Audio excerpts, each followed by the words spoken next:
예, 미국 오리건 주의 한 좁은 오솔길에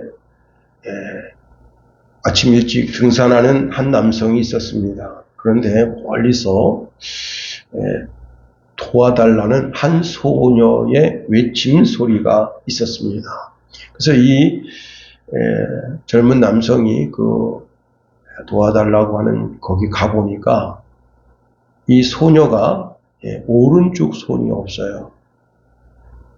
그리고는 자기 두 발로 지탱해서 왼손으로 자기 어머니를 붙잡고 있는데 낭떠러기 끝에 그 어머니가 발을 헛디뎌서 이제 넘어지면서 그 딸 옷을 잡다가 손을 붙잡은 상태입니다. 이 엄마는 이제 딸이 한 손이 없으니까 어디 붙잡지 못하잖아요.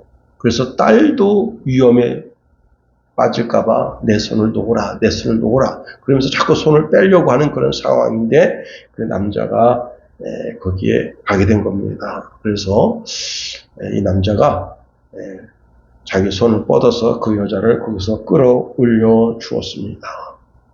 예.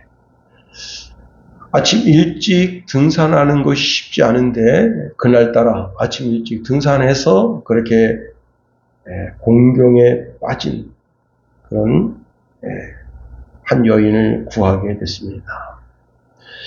예, 우리가 참 이렇게 어려운 가운데 곤란지경에 있는 사람을 돕는 게 쉽지가 않죠. 신림동 한 골목에 이제 자동차가 미끄러지면서 추돌 사고가 났는데 이게 뒤집어졌어요. 차가 뒤집어졌는데 그 안에는 아기가 있고 아기 엄마가 있는데 아기 엄마가 임신한 상태입니다. 근데 차가 뒤집어져 있는데 사람들이요, 그 지나가던 마을버스가 섰습니다. 사람들이 막 내렸는데 한 20-30명 그 정도 내려가지고 그 차를 번쩍 들어서 정상으로 세워놨습니다. 야, 참 대단합니다. 응? 그리고 그 버스 기사가 그냥 지나치지 않고 자, 우리 가서 도와줍시다. 그래서 그날 물론 차는 손상을 입었지만 그 여인도 그 아기도 그렇게 큰 다침이 없이 구조될 수 있었습니다. 참 대단하잖아요, 그죠? 그렇게 여러 사람이 달겨들어서 그 차가 이제 조그만 차, 스파크인가 그런데 번쩍 들리더라고요. 예. 자, 우리 모두는요, 영이 하나님의 은혜로 구원받은 사람들입니다. 사실 우리는 살아있는 상태에서 구원받은 것이 아니라 에베소서 2장 1절에 보니까 죄와 허물로 죽었었던 너희를 구했다, 그렇게 말씀하십니다. 완전히 죽었던 우리를 살렸다는 거예요. 과거 예수님을 알기 전에는 죽음의 상태에 있었다는 겁니다. 이것은 윤리적인 또 도덕적인 그 모든 죽음을 포함한 영적인 죽음으로 생명을 주시는 하나님께로부터 단절되어져 있었다 하는 겁니다. 이러한 단절을 회복시키는 것이 뭐냐? 바로 복음입니다. 예수를 아는 것이에요. 우리가 복음을 듣고 하나님께로 돌아갈 수 있는 길을 열어주신 분이 예수님이시다 하는 겁니다. 호세아서 6장 1절 이하에 보니까 오라 우리가 여호와께로 돌아가자. 여호와께서 우리를 찢으셨으나 도로 낫게 하실 것이요 우리를 치셨으나 싸매어 주실 것입니다. 여호와께서 이틀 후에 우리를 살리시며 셋째 날에 우리를 일으키시리니 우리가 그의 앞에서 살리라. 그러므로 우리가 여호와를 알자. 힘써 여호와를 알자. 그의 나타나심은 새벽빛같이 어김없나니 비와 같이 땅을 적시는 늦은 비와 같이 우리에게 임하시리라 하니라 말씀합니다. 자, 우리는 우리의 죄로 말미암아 신앙의 길에서 떠나서 내 본성, 내 욕심이 가고자 하는 길을 가고 있었습니다. 하나님께서 제시하는 거룩한 길을 뒤로 하고 살았다 하는 겁니다. 우리가 본질상 진노의 자녀의 삶을 살았는데 복음을 듣고 복음의 주제가 되시는 예수님이 나의 주가 되신다. 나의 그리스도가 되신다. 그분을 영접하고 하나님의 자녀가 되고 하나님의 나라에 들어가는 것뿐만 아니라 하나님의 나라를 상속하는 상속자가 되게 해 주셨다 하는 겁니다. 여러분, 제가 오리건주에 있었던 그 남성 이야기를 했습니다. 그 남성이 그 여자가 지금 이렇게 그 손을 놓으면 거의 한 50m, 60m 되는 낭떠러지게 떨어져 죽을 수밖에 없는 그런 상황이에요. 그런 상황에 있을 때 도와달라고 하는 그 소녀의 외침이 없어도 그걸 보기만 하고도 가서 도와주려고 했을 겁니다. 우리 주님은 우리가 사단의 권세, 마귀의 권세, 죄의 권세에 눌려 사는 것을 참아보지 못하시고 직접 달려오셔서 우리에게 예수 그리스도의 보혈의 능력을 덧입혀서 살리기를 원하신다 하는 겁니다. 자, 복음을 모르는 사람들은 이런 놀라운 진리를 몰라서 예수 그리스도를 박해합니다.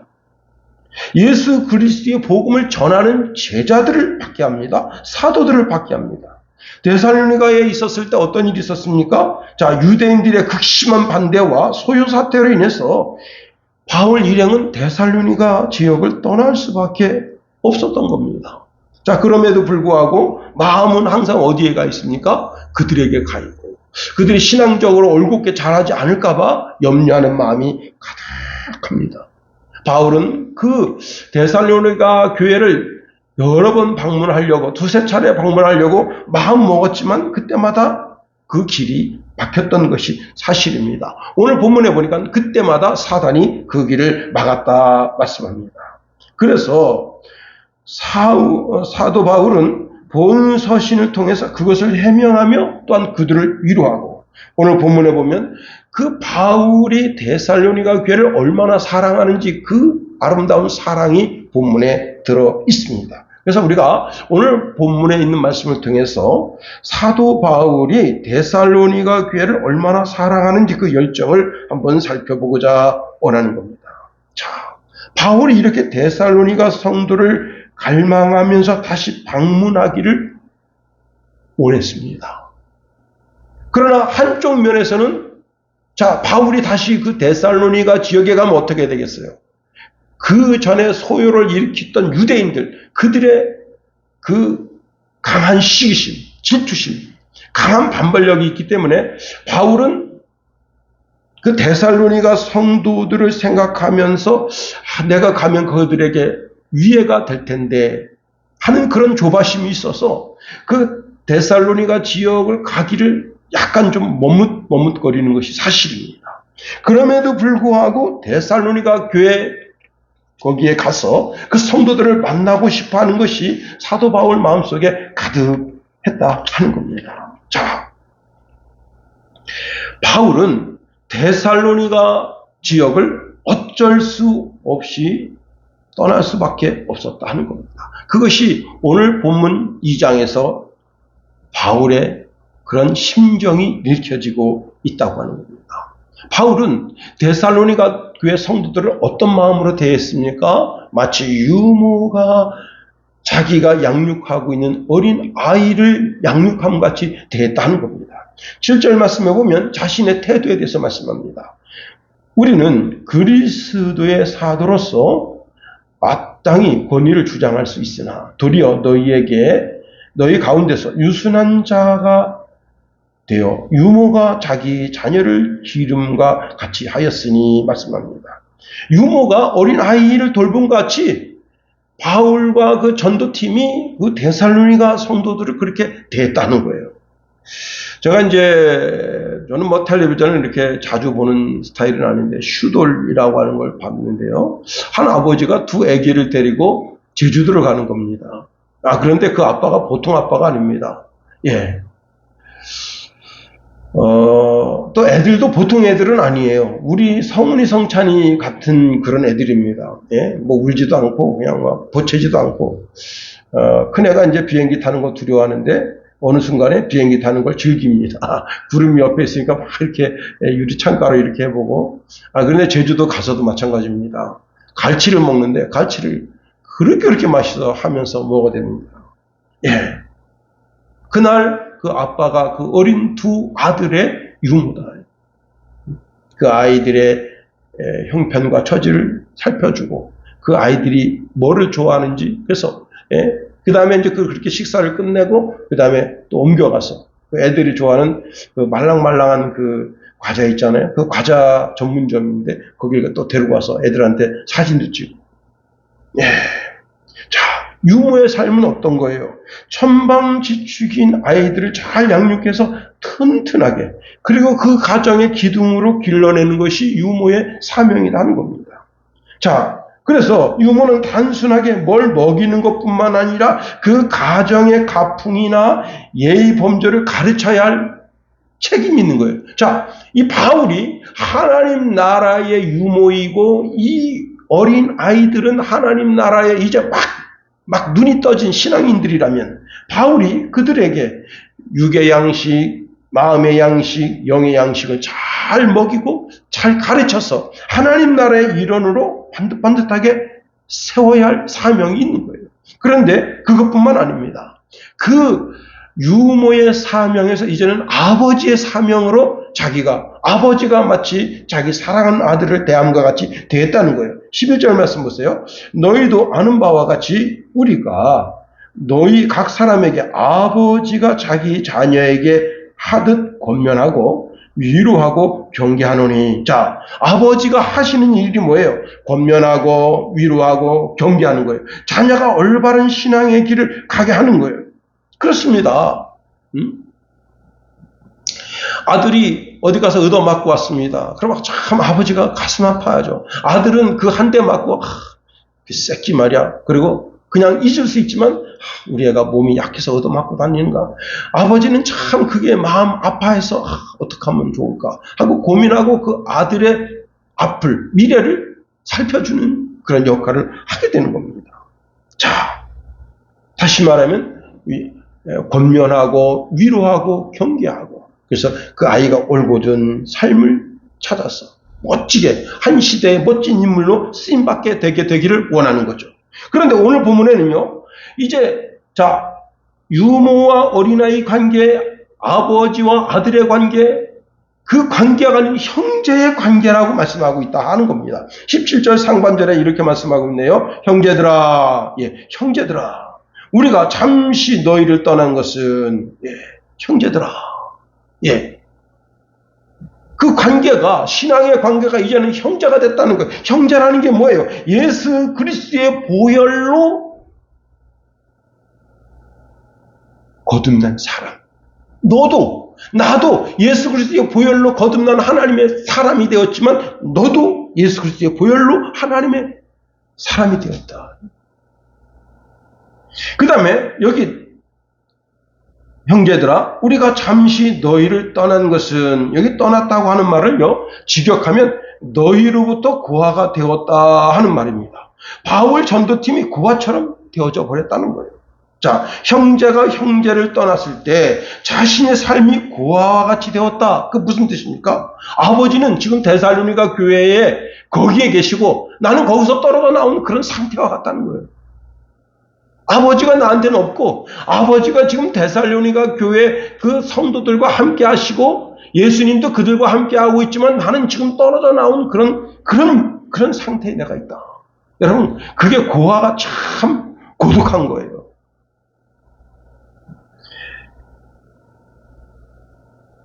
아주 오래전에 이제 그 케냐에 있던 선교사님이 제가 그때 막 개척교회를 할 때 오셔서 선교 보고를 한 적이 있습니다. 그때 거기에 애들이 한 80명 정도 되는데 걔들은 이렇게 키 큰 애가 한 대 때려도 눈물은 흘려도요 앙하고 울지 않는다는 거예요. 왜 그러냐? 앙하고 울면 시끄럽다고 한 대 더 때린다는 거예요. 그게 아버지가 없는 거예요. 어머니가 없는 거예요. 아버지 어머니가 그 케냐의 그 반란 군인들에 의해서 다 숙청당한 겁니다. 애들이 그냥 들거리에 버려진 걸 그걸 애들을 데려다가 그 고아원에, 그러니 그 애들이 참 아버지라고 하는 단어를 부르고 싶고 어머니라고 하는 단어를 부르고 싶은 그런 마음이 간절한 거예요.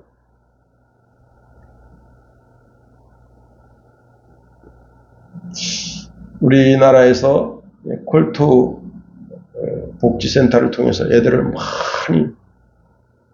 많이 해외로 수출했습니다. 지금도 올해도 아마 거의 한 200~300명 수출하게 되지 않을까. 뭐 국가에서 애들이 숫자가 뭐 적으니 어쩌니 다 필요 없습니다. 콜트 아동 복지에서 그렇게 애들을 200~300명씩 수출합니다. 버리는 어떡하겠어요? 우리나라는 참 이렇게 남의 애들을 갖다가 데려다가 기르는 것을 굉장히 금기시하는 나라입니다. 그런데 프랑스의 한 애기가 이제 그래도 좋은 가정에 입양돼가지고 멋지게 성장했어요. 이게 디자이너인데 36살이 돼서 자기가 한국 사람이라는 걸 알게 됐습니다. 처음으로. 그런데 프랑스 파리에 무슨 모임인가 하면 거기에 이제 한국인들만 모여서 이렇게 그러니까 다 그렇게 이제 수출돼서 온 애기들이에요. 그 애기들이 나중에 자기 정체성을 깨닫고 거기 모여서 이제 한국 사람들이 모여서 한국 문화에 대해서 배웁니다. 근데 이 애가 처음 거기서 뭘 먹었냐면 김치를 먹은 거예요. 김치. 김치를 먹었는데 그 김치가 어떤 김치인가 하면 군맛이라고 그러나 그 김치가 좀 약간 상한 듯한 맛이잖아요. 그 김치가 좀 너무 푹 익어가지고 군내 나는 맛이 김치였어요. 근데 자기가 그 전에도 김치를 많이 먹어봤었어. 그런데 그날 그 군내 나는 김치를 딱 먹고 거기서 눈물을 픽 흘린 거예요. 자기 평생 자기 혀에 그 뭔가 모르는 그 독특한 맛, 그 맛이 있었는데 그 맛을 모르는 거예요. 이게 도대체 뭐지? 그래서 자기가 별의별 걸 다 먹어본 거예요. 그런데 그날 군내 나는 김치 한 조각 딱 먹고 거기서 눈물을 핑 돌린 겁니다. 아, 내가 진짜 한국 사람이구나. 바로 이 맛인데. 그러니까 주위 사람들이 이렇게 얘기한 거예요. 뭐 어떤 맛인데. 바로 이 김치 맛이다. 이 군내 나는 이 김치. 내가 그렇게 십수년 동안 내 이 혀에 그 궁금증을 풀고 내가 이게 그 도대체 무슨 맛이었지 늘 수만 가지 음식을 먹으면서 내가 그 맛이 도대체 무엇이었을지 궁금했던 그 맛이 바로 이 맛이다. 여러분, 고아. 그래서 오늘 17절 후반절에 이런 말하고 있는 거예요. 너희를 떠나는 것은 얼굴이요 마음은 아니다. 마음은 거기 있다는 거예요. 내 마음, 내 감정, 다시 말하면 내 애정은 아직도 데살로니가 교회를 향하고 있다는 거예요. 여러분, 우리가 만나면 행복하고 헤어지면 서로를 그리워하면서 사랑의 마음으로 서로 위로하면서 살아야 돼요. 그렇습니다. 그것이 가정에서 성도와 성도 사이에서 또 직장에서 여러분 만나는 상사나 또 부하 직원이나 동료나 그런 또 친구 관계 그렇습니다. 두 번째로 여러분 우리 속에 열정이 있어야 되는 거예요. 오늘 17절 하반절에 이렇게 말합니다. 너희 얼굴 보기를 열정으로 더욱 힘썼노라 그랬습니다. 여기 더욱 힘썼노라라고 하는 말은 만나보기를 서두르면서 열심을 냈다는 겁니다. 자, 지체하거나 명목상 노력하는 척하지 않았다는 거예요. 더욱 힘썼노라. 더욱이라고 하는 비교 부사를 여기다가 집어넣음으로 말미암아 강한 의미를 가지고 있습니다. 자, 바울이 정말로 그 데살로니가 교회 성도들을 만나고 싶어하는 그런 아주 정말 불붙는 듯한 열정이 있었다는 거예요. 여기 열정으로라고 하는 단어는 열렬히 갈망하다 그런 뜻입니다. 바울은 사랑하는 감정을 가지고 데살로니가 교회의 성도들을 보기를 열렬히 갈망했다. 여러분, 목사가 성도 얼굴 보기를 갈망하고 성도가 성도의 얼굴을 보기를 갈망하고 서로 문안하고 안부를 묻고 서로 기도 제목을 나누고 기도하는 것 얼마나 감사한 일입니까? 그런데 이 열정으로라고 하는 단어가 잘못 쓰이면 어마어마한 무서운 단어라는 사실입니다. 여러분, 좋은 의도로 쓰일 때는 이 단어가 한없이 좋은 뜻을 가지고 있지만 이 열정이라고 하는 단어가 나쁜 의도로 쓰이면 정욕이라는 단어로 쓰인다는 겁니다. 정욕이 뭐예요? 자기 속에 있는 그 욕심을 채우기 위해서 막 죽기 살기로 살리는 거예요. 그 목적과 목표를 향해서 앞뒤 가리지 않고 물불을 가리지 않고 마치 이재명이가 대통령 되기 위해서 그 목표를 세우고 좌우 상황 살피지 않고 막 전심으로 달리는 것과 같아 할 수 있습니다. 그런데 여러분 이 정욕은 언제나 하나님의 심판을 자처하는 욕심이다 하는 겁니다. 다시 말해서 자신의 목적이나 목표를 달성하기 위해서 쉼없이 달려가지만 그 종점은 멸망으로 치달을 수밖에 없다는 거예요. 그래서 정욕적이다 하는 겁니다. 최근에 이제 그 주차 빌런 문제가 상당히 대두되고 있는데요. 어떤 인간이 여러분 그 신문 있잖아요. 신문을 이렇게 물에 적셔가지고 번호판 앞에다 붙이고 뒤에다 붙이고 주차하러 들어갔습니다. 근데 몇 번 하니까 이 이제 주차 그 시스템 관리하는 그 업체에서 알게 됐습니다. 아, 요거 봐라. 그래서요, 결국은 그 번호판 가린 그 차를 붙잡았습니다. 그리고 그동안 밀린 모든 주차비를 물게 했다는데요.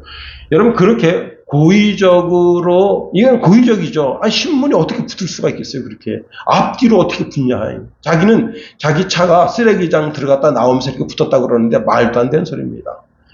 그런데요, 이렇게 번호판을 가릴 경우, 벌금이 얼마냐? 1,000,000원입니다. 그 차가 그렇게 좋은 차가 아닌데, 괜히 차값보다 더 나올 것 같아요, 벌금이.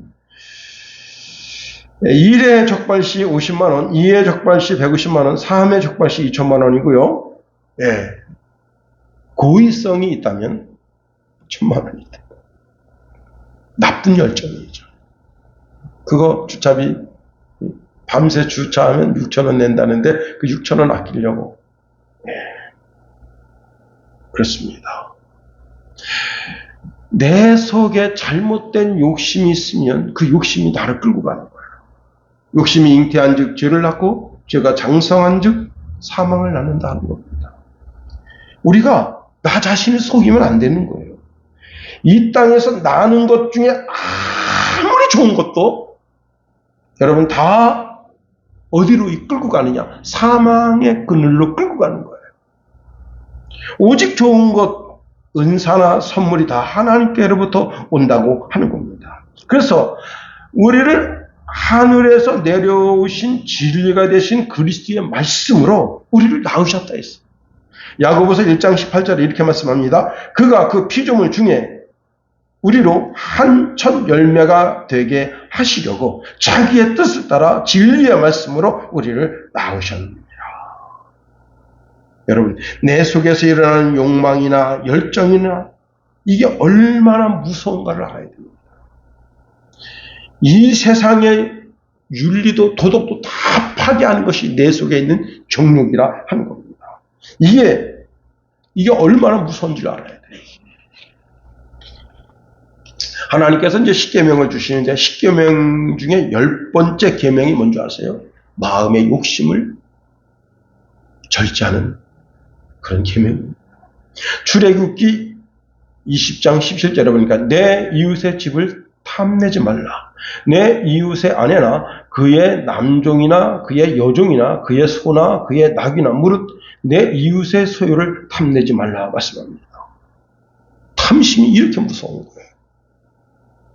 자기 죽는 줄 모르는 거예요. 제가 이제 우리 김선현 사모한테는 한번 이야기했는데 지하철 같은데 공공 화장실을 가면 그 공공 화장실에 있는 휴지를 쓸 때 상당히 조심하라는 거예요. 거기에 이 마약 투여했던 그 바늘을 거기다 꽂아놓는 경우가 많대요. 그리고 마약 사용했던 그 주사기를 그 휴지에다가 닦으면서 긁으면서 이렇게 둥글둥글한 휴지에 이렇게 긁힌 자국이 있어요. 한 4-5군데가 있는 것을 보여줍니다. 절대 거기 있는 화장지 쓰지 말아요. 어떤 이제 어떤 분이 화장실에서 화장지를 쓰다가 바늘에 찔렸습니다. 마약 투약한 바늘이나 그것도 꽂아놓고 간 거예요. 그래서 이 젊은 친구가 요즘 에이즈가 있을 수가 있잖아요. 바늘에 잘못 찔리면 즉각 신고했습니다. 그래서 보건당국에서 출동해서 그 사람 피도 뽑아서 검사하고, 피도 한 번 뽑는 게 아닙니다. 여러 번 뽑습니다. 에이즈 걸렸나 하고. 그런데 다행히 에이즈는 아니고 그냥 이게 조금 상처 아물어서 밴드만 붙여줬다. 참 다행인 거예요. 마약 투여 방지입니다. 마약 투여하려고 거기 간 거예요. 어제는 던지기 수법으로 하던 사람이 걸려들었잖아요. 그 안에 얼마나 많은 마약을 가지고 있었던지. 참 우리나라 그런 나라가 된 겁니다. 여러분, 다만 우리는 뭐예요? 우리 속에 있는 그 거룩한 열정으로 하나님을 사랑하는데 그 사랑을 드려야 됩니다. 신명기 6장 4절 5절에 보니까 이스라엘아 들으라, 우리 하나님 여호와는 오직 유일하신 여호와시니 너는 마음을 다하고 뜻을 다하고 힘을 다하여 내 하나님 여호와를 사랑하라. 그렇습니다. 우리가 내 속에 있는 정말 주님을 향한 뜨거운 열정, 그 열정으로 주님을 사랑합니다. 여러분, 큰 금계국이라는 거 아세요? 큰 금계국? 모르시죠? 5월달, 6월달 아파트 내려오면서 이렇게 좌측에 폈던 그 노란 꽃 있잖아요. 그거를 큰 금계국이라 한다. 제가 찾아봤어요. 근데 이걸요, 다른 말로는 노란 코스모스라 그렇게 말한대요. 그리고 이게 국화과에 속한 식물로 여러 해 살이 꽃이 나는 겁니다. 이 외형이 샛노래 가지고 많은 사람들로 하여금 그 꽃의 아름다움에 매료되게 하는 겁니다. 그런데 이게 외래종이라는 겁니다. 우리나라 꽃이 아니라는 겁니다. 이 꽃이요, 한 번 떨어지면 그 지역을 십수년만 되면 싹 뒤덮어서 우리나라 토종식물을 다 죽여버리고 그 식물만 자라요. 이게 무서운 거예요. 근데 어느 날 보니까 우리 시골집 바로 옆에가 산소잖아요. 그 산소에도 그 꽃이 있더라고요. 그래서 내가 처음에는 굉장히 좋아를 했습니다. 아, 우리 시골도 이제 조만간 이게 노란 꽃이 펴지겠구나. 아닙니다. 이게 워낙 번식력이 강해서 한국 이 재래종을 다 잡아먹는다는 거예요. 와. 뿐만 아닙니다. 김천시에는요, 김천시 율곡동 지역에는 그 율곡 천변에 뭐가 있는가 하면요, 외래종 가시박과 큰 금계국, 그 다음에 가시박이 있는데 그 가시박이 숲 전체를 두르고 있습니다. 숲 전체를 두르고 있는데 처음에는 별것 아니었었어요. 그런데 그게 점점 자라면서 숲 전체를 망치고 있는데 모든 나무를 고사시킵니다. 그래서요, 1년에 4억 정도를 들여서 그 가시박을 제거하고 있다는 거예요. 그래서 동네 어르신들이 새마을 운동하듯이 와가지고 그 풀을 이렇게 잘라내고 있어요. 처음엔 별것 아니었어. 그런데 그게 거기 자리 잡게 되니까 그 번식력이 어마어마한 거예요. 우리나라 그 풀 이름을 잃어버렸는데, 우리나라 풀 중에 이게 가시가 오돌도돌한 가시가 달리면서 잎이 이제 피는 그런 꽃이 있어요. 그게 미국 장갑차에 실려서 미국에 갔습니다. 미국에요. 그게 얼마나 번식력이 강한지 그게 막 전역을 덮고 있어요. 미국 농부들이 그냥 학을 뛰는 거예요. 도대체 이런 게 어디서 왔냐. 번식력이 얼마나 강한지. 여러분, 그 별거 아닌데 씨앗 하나 떨어진 것인데 그게 자라서 그 넓은 데를 그냥 몇백만 평을 그냥 뒤집었어요. 미국에. 여러분, 잘못된 열정, 잘못된 욕망이 그렇게 점점 자라서 어떻게 자기 자신을 파괴하고 자기 가정을 파괴하는 거예요. 한 분이 이 고수톱에 이제 눈이 어두워서 참 패가망신합니다. 패가망신뿐만 아닙니다. 최종적으로는 여러분 정선 그 카지노에 가가지고 자기 자동차까지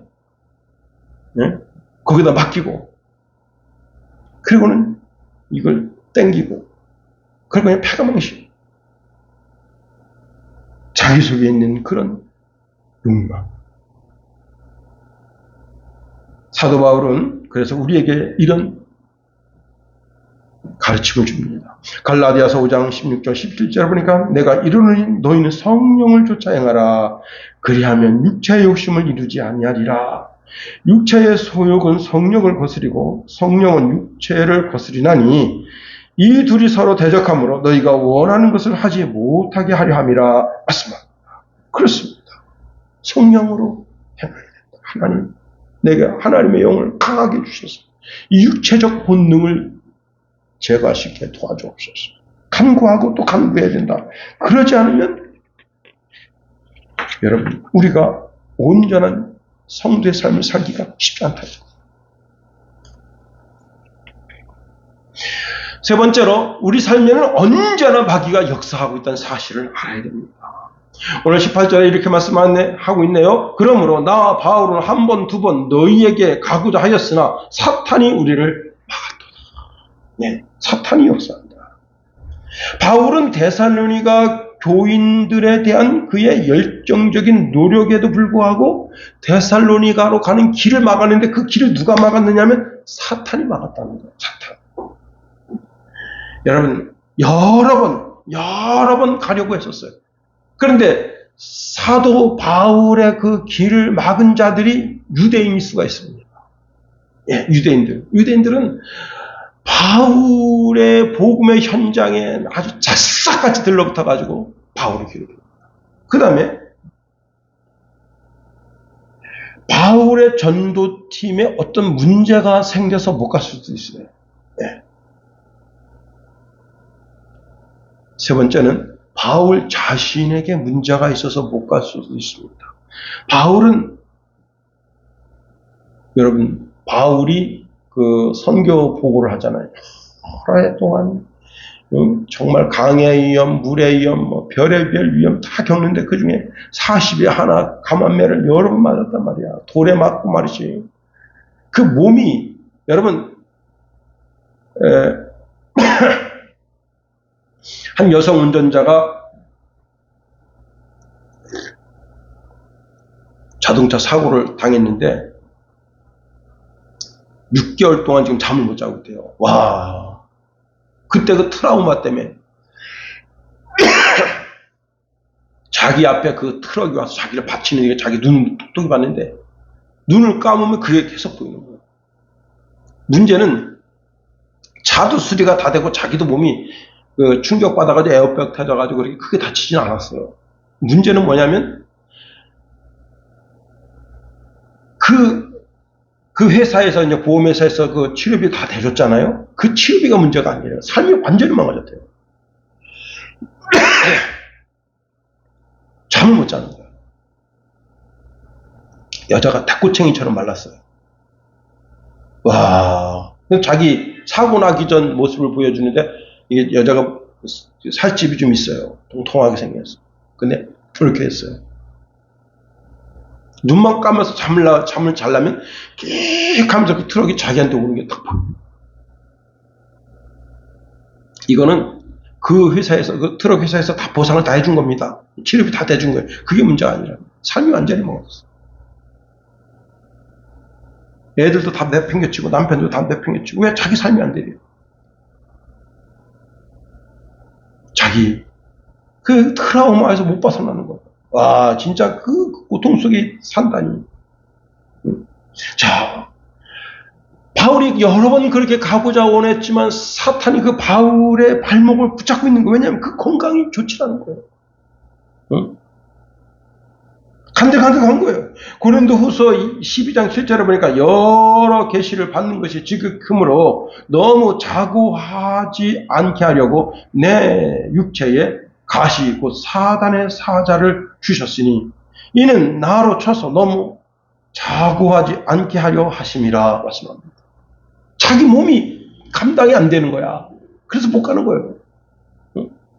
자기 몸이. 사단은 언제나 하나님의 일을 방해합니다.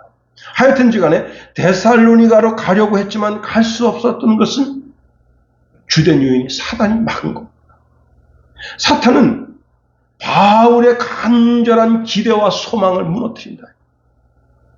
사탄은 그 말 그대로 사탄이 무슨 뜻인가 하면 두 사이 틈을 낸다는 거예요. 하나님과 나의 사이를 틈을 내고 나와 데살로니가 성도들의 틈을 내고 부부와 부부 사이에 틈을 내고 형제와 형제 사이에 틈을 내고 틈을 내는 일을 하는 거예요. 이간질하든지 어떻게든지. 그래서 바울이요 에베소에 보낸 편지에 보면 나 자신 위해서 기도해 달라는 거예요. 에베소서 6장 19절 20절에 보면 또 나를 위하여 구할 것은 내게 말씀을 주사 나로 입을 열어 복음의 비밀을 담대히 알리게 하옵소서 할 것이니 이 일을 위하여 내가 쇠사슬에 매인 사신이 된 것은 나로 이 일에 당연히 할 말을 담대히 하려 하심이라 말씀합니다.